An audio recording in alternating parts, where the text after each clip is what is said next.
Guten Tag an allen. Aujourd'hui, nous allons voir comment exprimer la cause en employant weil, ce qui améliorera considérablement vos productions orales comme écrites. Objectif, savoir apporter une explication. Vous savez le faire avec den. On peut coordonner deux phrases simples avec une conjonction de coordination. Cela donne par exemple ist glücklich, denn der Weihnachtsmann kommt bald. Maintenant, voici comment le faire avec weil, qui est une conjonction de subordination.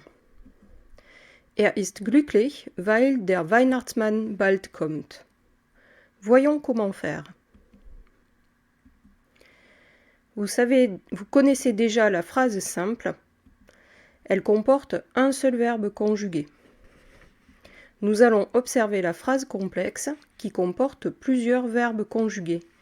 Ici, plusieurs propositions, c'est-à-dire des parties de phrases qui comportent elles-mêmes un verbe conjugué. Nous allons voir comment exprimer la raison d'un choix. On va exprimer ce choix, Ich mag meine Französischlehrerin, puis la raison de cette affirmation.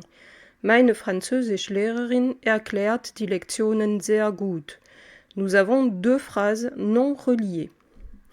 Nous allons les associer en prenant d'abord l'affirmation Ich mag meine Französischlehrerin, puis en ajoutant l'explication weil meine Französischlehrerin die Lektionen sehr gut erklärt.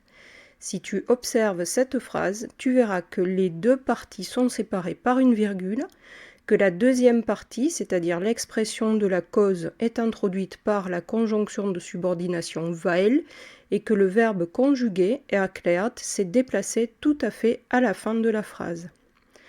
Nous pouvons encore améliorer cette phrase en remplaçant le groupe nominal sujet par un pronom pour éviter la répétition. Ich mag meine Französischlehrerin, weil sie die Lektionen sehr gut erklärt. Si tu sais former deux phrases simples, tu peux former une phrase complexe en faisant attention à quelques petits éléments.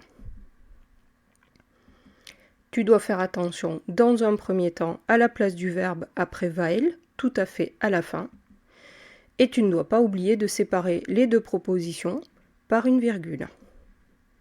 Tu peux donc travailler dans un premier temps au brouillon et relire ton travail en faisant attention à ces deux points de manière à corriger les petites imperfections.